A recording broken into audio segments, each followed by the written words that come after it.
สบายดีพี่น้องข่าวไปไทยสบายดีสวัสดีFCทุกคนเนาะยินดีต้อนรับเข้าสู่ช่องนั้นยินดีพี่น้องตอนนี้ก็เริ่มเฮ็ดครัวเนาะรอบแรกเฮาก็คือเฮาสิเฮ็ดสรุปแล้วเฮ็ดอยู่ท่าปูนเนาะพี่น้องนี่แหละเป็นนี้เนาะเฮาสิมาฟังรักนี่มาฟังรักตัวนี้แล้วเฮาสิปลูกลวดเนาะกำลังเจาะอยู่จริงให้น้องแค่นเจาะอยู่เนาะ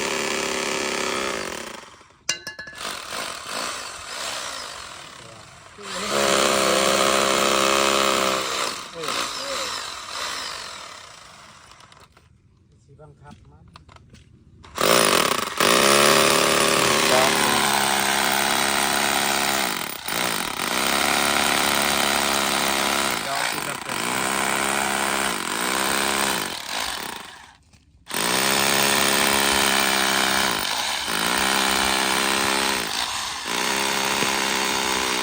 เบิ้ง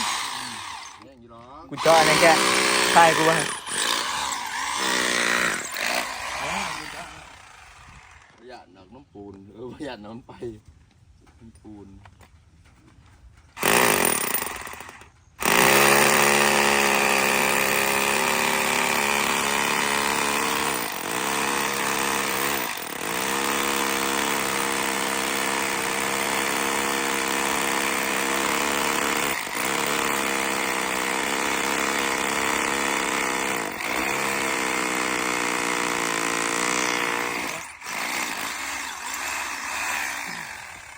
เราลงไปบริสอดบ่สอดเลยสอดให้มันลุกลงไป มันลุกลงไปหรือบ่ดินมันก็แน่นอน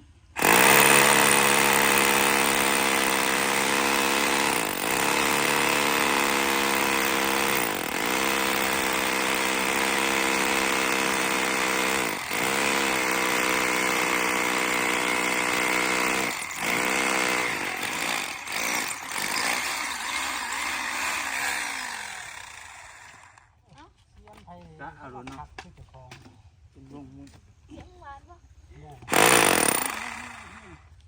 กูว่าเจาะห่างๆกันเลยเนาะถูกเจาะห่างกันเลย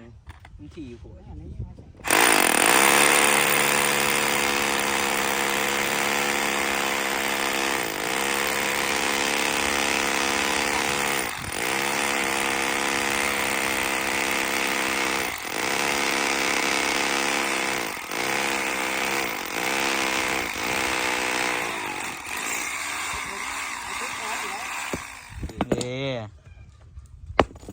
ซูซี่จะเบิ่งผู้สาวอยู่ครับอย่าเนี่ยเอามานอนน้ำเบ็ดเฉย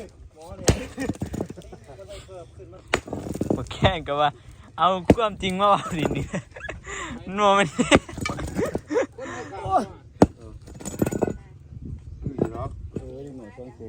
ถามมันมาดูไปแค่ยักษ์กบไปถามชื่อพ่อชื่อแม่เขานี่อย่างพี่น้องตอนนี้เขาก็เจาะเป็นหูแล้วพี่น้องเจาะเป็นหูแล้วก็ฟังมันแหลกแค่นั้นเว้ยเพราะในต้นน่ะฟังเบื้องนี้นำเนาะนี่ฟังเสามัน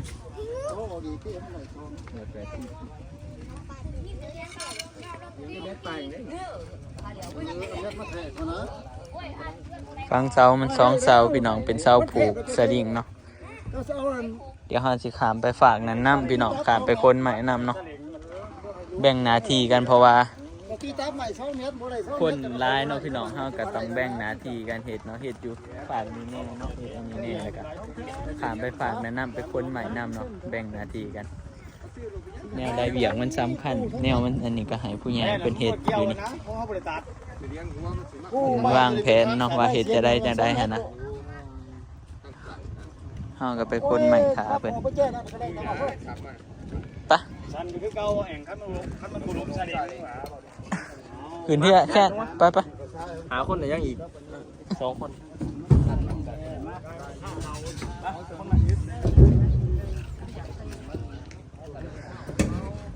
เมื่อสินมาตาเเพราะว่าทำไมเพราะว่ามึงอยู่นี่คือนี่สินไว้เป็นเด้เราจะไปเขาถูกตัวแม่จะคล้องเองกับมึงจับยันแค่เขาจะสินเลยเพราะว่าคนทำไม ไป สนิทกับสนิทเลย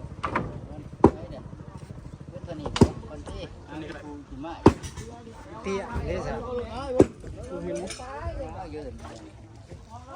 แขนหางแก้วแขน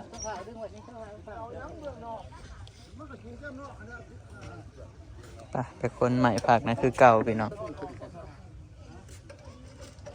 ตอนนี้เราก็คนใหม่ลงมาแล้วพี่น้องนี่คนลงกระถานี่เลยเนาะคนแล้วก็สิเอาขามไปผักนั้นคือเก่าพี่น้องปีใหม่คันใดแต่ลำนี้ใหญ่ก็คักโดยได้พี่น้องความจังสีแหนนเนาะแต่มันก็มีปะปนกันไปลำหน่อยลำใหญ่เนาะพี่น้องนี่เอาขามไปผักนะแล้วก็เอาขึ้นไปไหวเถิงเป็นยังจังเอาขึ้นไปไหวเถิงก็คือเอาขึ้นไปแหลมเนาะพี่น้องเอาขึ้นไปแหลมนี่แหละแหลมปลายมันให้มันครบเนาะ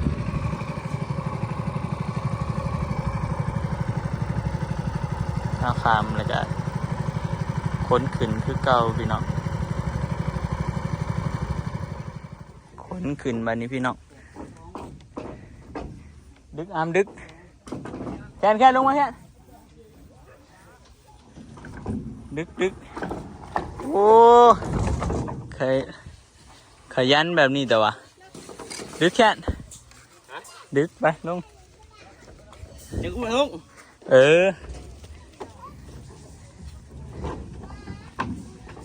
ว่าลำนะเอาเบิ้งหาแค่ลำใหญ่กูเห็นนุ่งหมักใหญ่ๆนะโอเคนี่ตายไปคนกันเนาะพี่น้องคนขึ้นไว้เถิงได้ร้ายเติบเลยแหละต้นนี้ไม้ที่เอาคนขึ้นมาเนาะพี่น้องร้ายเติบดิยังประมาณครึ่งหนึ่งครึ่งเหรอท่านได้ครึ่งนะยังอีกร้ายเติบพี่น้องทางนี้ก็รักเกิดกับฟังไปฟังเบิด2 อันเนาะฟังเรียบร้อยเลยแล้วก็เพิ่นก็มาอันโคตรเล็กอยู่นี่เนาะต่อเล็กอีกพี่น้องเอาทางไหนนะกูก็ขึ้นแล้วนะกูยังบ่ย่างไป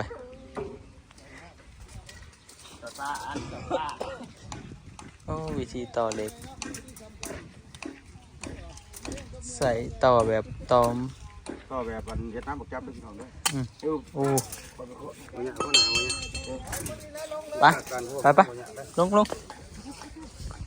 คนลายๆมันจังไว้เอาไปรอบนั้นมันคนบ่ลายรอบนี้ใส่ลายๆโอ้เพิ่นสิไปเฮ็ดอันนั้นอีกเนาะ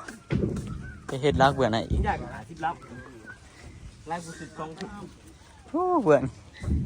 เฮ็ดเสาเหลี่ยวเลยลงแค่นลง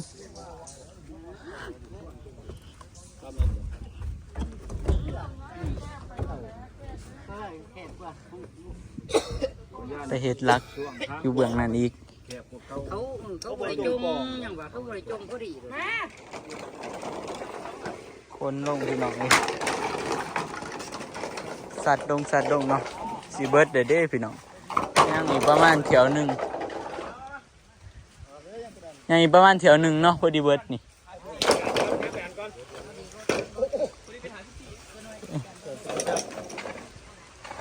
เดี๋ยวอาเซียนอะไรทางเขานับเด้อมันขาดไล่ไปไล่เพื่อโทรบอกเขา มือหนึ่งก็ว่านับบักคักนี่นะนับ2 เถื่อ3 เถื่อมือหนึ่ง ขาดวะ ขาดจักอะไรขาดไป7เอาขึ้นเถื่อไปนี่พี่น้อง คนนึงต้องยืนอยู่หลัง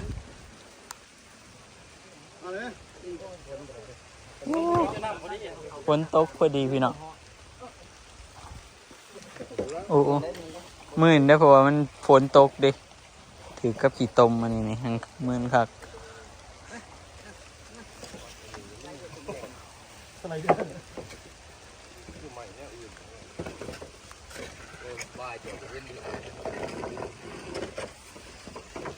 นี่ทางนี้เดินทางนี้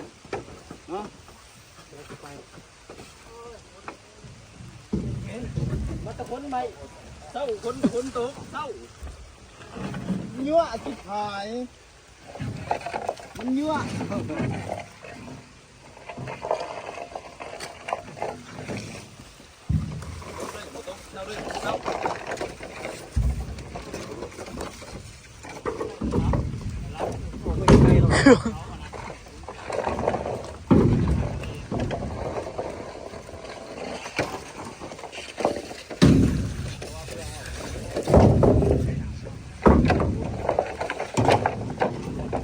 คนขึ้นบัดนี้พี่น้องเอ้ย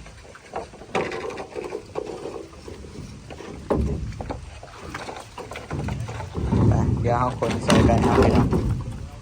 คนขึ้นเทือใส่กัน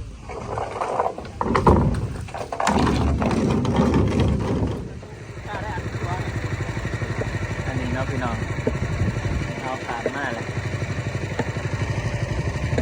คนใหม่โอ้เพิ่นต่อกันนี่แหละพี่น้อง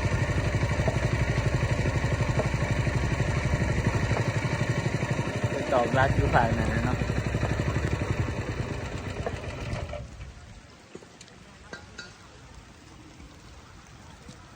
นี่เอากับพากันคนเดี๋ยวก็คนขึ้นอีกแล้ว คนนอนนอนมึงเนาะ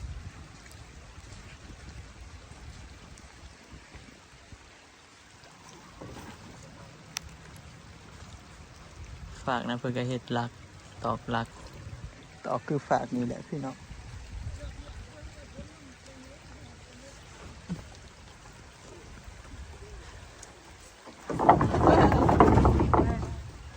ขาตันแมนขาตันไหม กระตันอยู่เด้นี่ให้มันหอดจอดก่อนสิปล่อย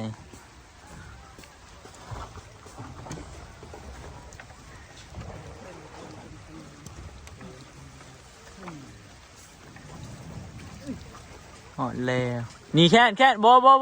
นี่ผูกใกล้ๆนี่นี่อยู่บอนกูผูกนี่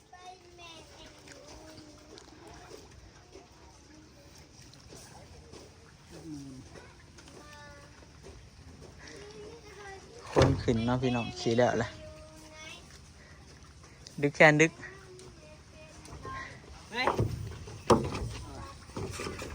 ดึกเดี๋ยวกับมืออื่นลุยต่อมืออื่นก็เฮ็ดคือเก่าดึกมืออื่นก็เฮ็ดคือเก่าเมื่อแต่คนใหม่เห็นแล้วเดี๋ยวเบิดคนใหม่กับเบิดแนวนัก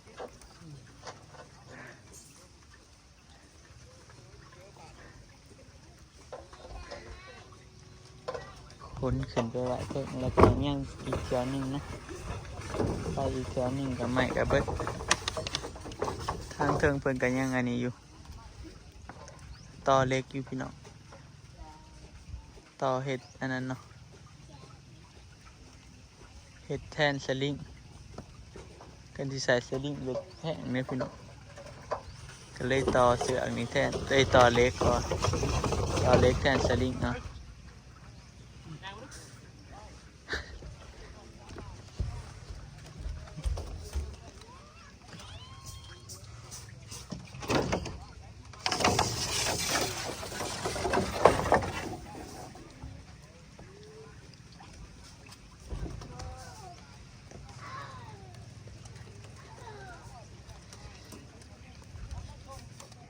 ตอกนั่นก็ได้ไหมตัวนี้เขาซุปใส่กระตอกนั่งโดดนี่ อันนี้ก็กำลังแหลมใหม่เนาะพี่น้องแหลมใหม่เพื่อว่าเขาสิซักลงดินให้มันซักง่าย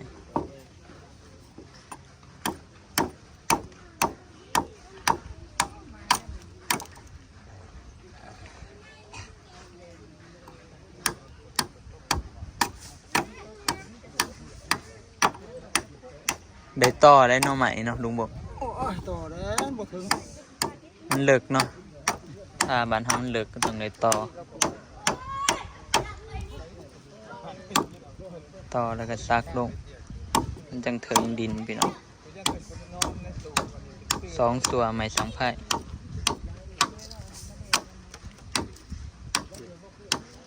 แรมคือกระเพราแรมเนี่ยโอ้ยเพราะว่าตุ่มเนื้ออ่อนก็เนื้อแห้งตุ่มใกล้ๆเองอยู่กับภาษาปูตีเดียว เดี๋ยวดินหลานมันลุกนิดเนาะมันกินต้มกินนั่นแล้วทับตัวเขาเนี่ย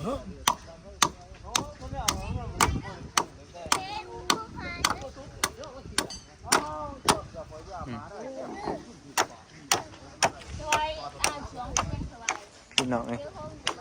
แหลมอันนี้ใหม่ที่เอาคนขามมาแต่ภาคนั้นเนาะ200ปลายเนาะ243ลำใหม่สังไฟเฮานับ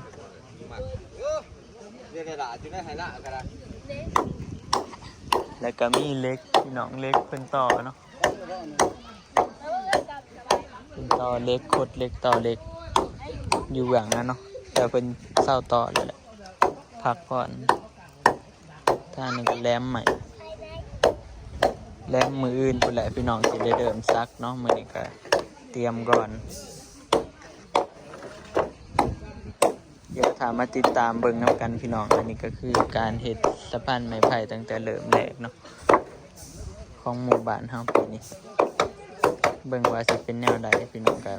ติดตามเบิ่งน้ำกัน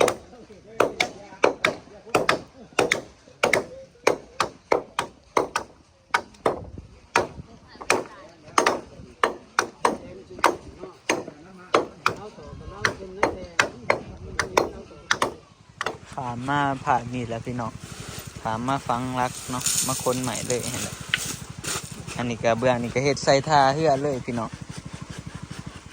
เฮาเจาะมันเนาะพี่น้องคือเบื้องนั่นแหละบัดพุ่นแหละบัดแล้วครัวเฮาก็สิ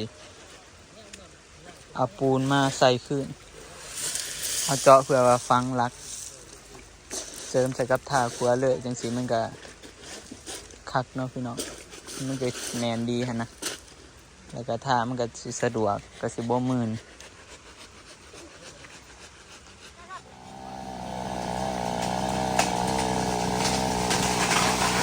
โอ้โห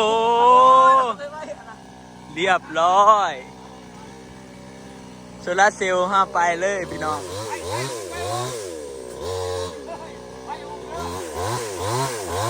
ตัดเอามาเห็ดอันนั้นเสาครัวเนาะพี่น้อง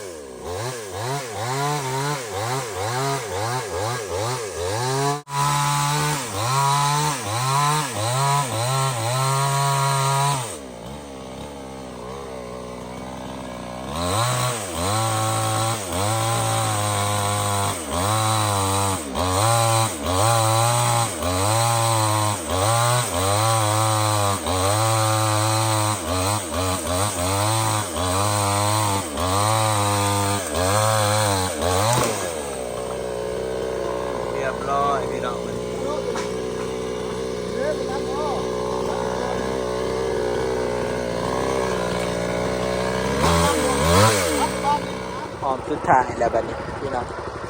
รักข้างกับฟังแล้วเนาะนี่ฮะแล้วก็รอบสุดท้ายใหม่นี่มันเหลือจะหน่อยพี่น้องห้าป้าไว้บัดเฮาสิฟังตอกรักเบื้องนี้เนาะเฮาก็สิมาแหลมเอาป้าไว้ประมาณ20ลำพี่น้อง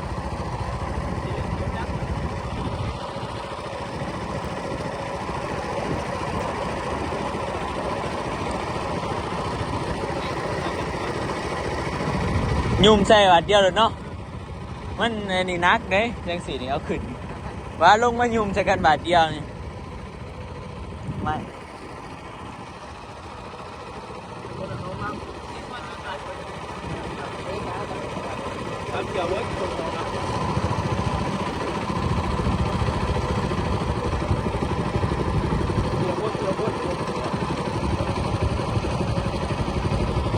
ไปเดี๋ยวเขาคนพี่น้องฝนกระตกเฮ็ดครัวนี่พอดีฝนตกปล่อยๆพอดีบ่ฮ้อนจนหนาวแล้วพี่น้องตอนนี้เราจะคนใหม่ขึ้นเนาะคนขึ้นจากเรือคนขึ้นไปเทิงพี่น้องดินไทยเนี่ย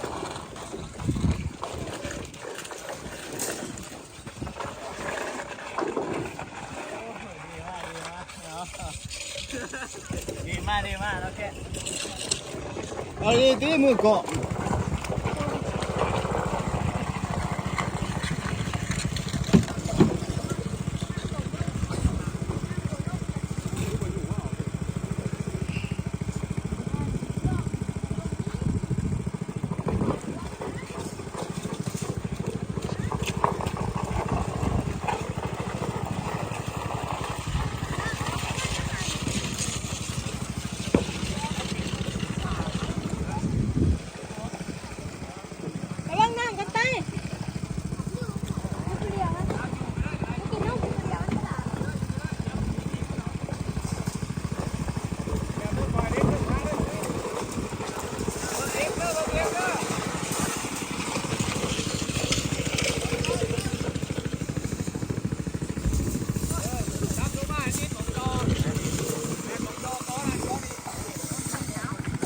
พี่น้องตอนนี้เพิ่นกำลัง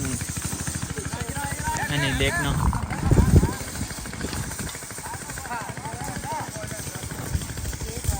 เป็นยางเล็กไปนี่ ไปด้าน้องกินน้ำกัน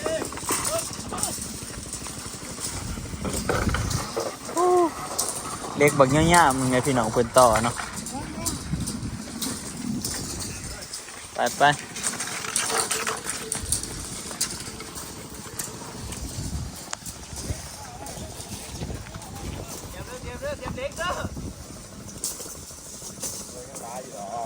ยังไรอยู่พอดีแหละขามผ่านด้วย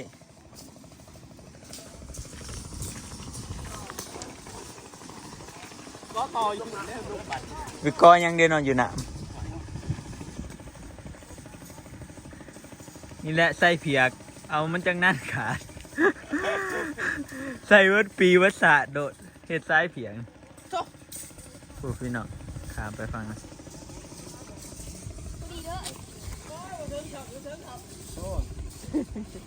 ใช้มันขย่อนดู โอ้พอดีเลยวะยังอันนี้เนาะพี่น้องยังซ้ายอันนี้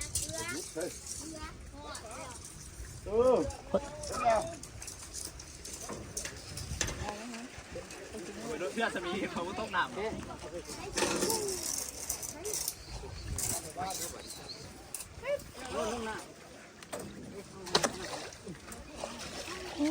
พอดีพี่น้อง ไม่ต่อ ไปคนใหม่เฮาต่อ เขารู้ที่ดึงถึงมันไหลเลยโอ้โหไหลเนาะไหลออกนี่ต่อกับย่านนกเรือถูกไหมก่อนจะได้ดึงทั้งงาน ตัวเขาบนงอๆเฉย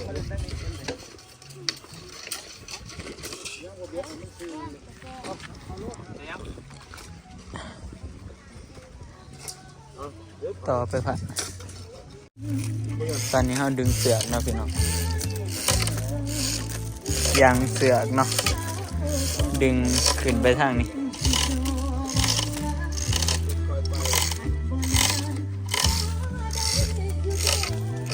มาเนี่ยน้องนึกก่อนขอดีอีก นี่พี่น้อง อะไรนะมันต้นปูนดึงต้นปูนครับเลยนะมันก่อไว้มันอะไรกันไม่ใจ โมนาวในโมตุกโอ้ยดึงขึ้นมัน ตึงเลยดิ บ้ามันบ้าฆ่าเราตึงยังมันเป็น ตัว เรื่อง ตัว ไง ไอ้ต้นบุญง้อนี่ต้นดิตึงเห็นดิ ตึงเชื่อมเติมแล้ว ตึงอ่ะดึงเงิน มันมาตึงมันฆ่ายังกูว่าได้ยาเลยมันจะฆ่ามันเป็นน้ำเสียสู้ขุดตัวครับบ่ นะมันตึงแห้งดึงมาอยู่เต็มต้องดึงใส่ให้ มันหนักกว่านั้นแหละ โอ้ มัดไปก่อนบ่ ถ้าเป็นผี เย็นไปก่อนเนาะ ธรรมดามันก็ดึงเขาจะจำหมดเลย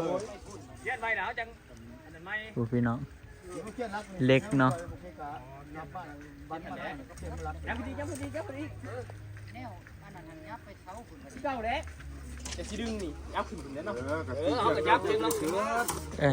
แล้วก็มาไปแล้วก็เจ็บจ้อพอแล้วเนี่ยมันก็ไม่รู้เพราะว่ามันฆ่ามันบ่ฆ่าหรอกตัวเขาดูกันเพราะบ้าคือจะเป็นโดด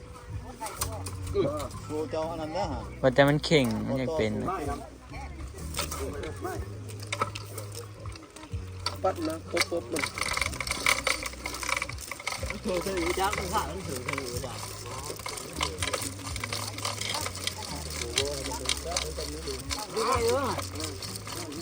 ย่านๆแล้วก็ล่องเข่งตัวนั้นไป ถอดไว้แล้ว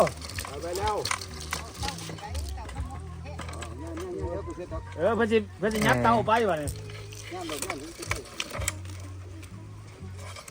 ของนี่ดิน้ำซุปมันก็ยัดเสือไอ้พวก เข่งอันนี้มันเนาะพี่น้องนี่เข่งซ้ายหลวดซ้ายเล็กเนาะที่เฮาต่อพี่น้องอาจจะเนี่ยบ่เห็นเนาะเฮาบ่ได้ผูก ก็ถ้าไปดึงมันว่าเลยพอแล้ว ก็ไปเช็คเลย ผมเห็นพวนมุกเกี่ยวนะวันนี้พวนมุกเกี่ยวถึงพวนเกี่ยวตึงทีนี้ผมอ่ะ พอแล้วกันอยู่แล้ว มันเอาค้างเอาโน้นขึ้น พอแล้วนู้นไปลงไปตามใต้ ดึงได้อยู่มันยังไกลอยู่แค่มันท่านในหอดล็อกตัวนั้นมันดอก เอาหอดว่าเป็นข้าเลยพอดีลูกไปชุดฮะถอยชุดเอาดึงเดี๋ยวจะได้ หัวหน้าสั่งดึงยาอันนึงติใจเที่ยงนิ่งๆไงติอย่าใจอันนี้แม่หัวหน้าสั่งมาดึงก็ดึง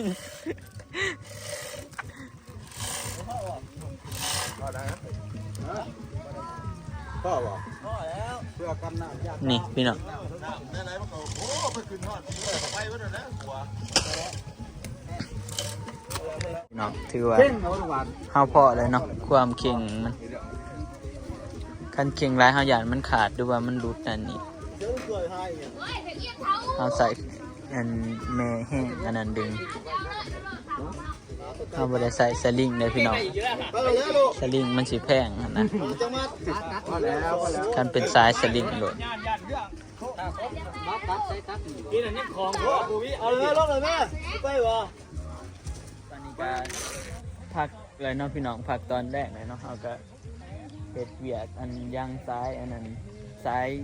เล็กเนาะเฮายังเป็นให้มันอันนั้นนะพี่น้องหับน้ำหนักซอยครัวหั่นนะคันสิซักแต่ใหม่มันก็สิบ่แน่นปานใดหั่นนะเฮาก็ยังเอาเหล็กมัดต่อกันหั่นนะอันนี้ก็ใหม่ที่แหลมไว้มื้อนี้ก็พักก่อนเนาะก็สิเมื่อก่อนมื้ออื่นเช้าพุ่นแหละพี่น้องก็สิได้มาสืบต่อเวียกเฮาเนาะมื้ออื่นบางทีน้องอันก็สิให้อีพ่อมาแทนเพราะว่าสิออกมื้อหน้าแน่หั่นนะพี่น้องมื้ออื่นเนาะบางทีเพิ่นสิเริ่มซักมื้ออื่นหรือว่ามื้อใดก็บ่แน่ใจนะพี่น้องงั้นว่าสิออกมื้อหน้าก่อนไปพี่น้องสำหรับคลิปนี้ก็สิได้เบิดเพียงส่ำนี้แหล้วเนาะขอบคุณขอบใจ FC มื้อทุกคนนั่นล่ะพี่น้องที่เข้ามาติดตามรับชมเป็นตัวขุดเนาะเดี๋ยวเอาไว้พอกันใหม่คลิปหน้าเด้อพี่น้องสำหรับคลิปนี้ก็สิได้ขอตัวลาไปก่อนเนาะก็กล่าวเข้ามาสบายดีพี่น้องบ๊ายบาย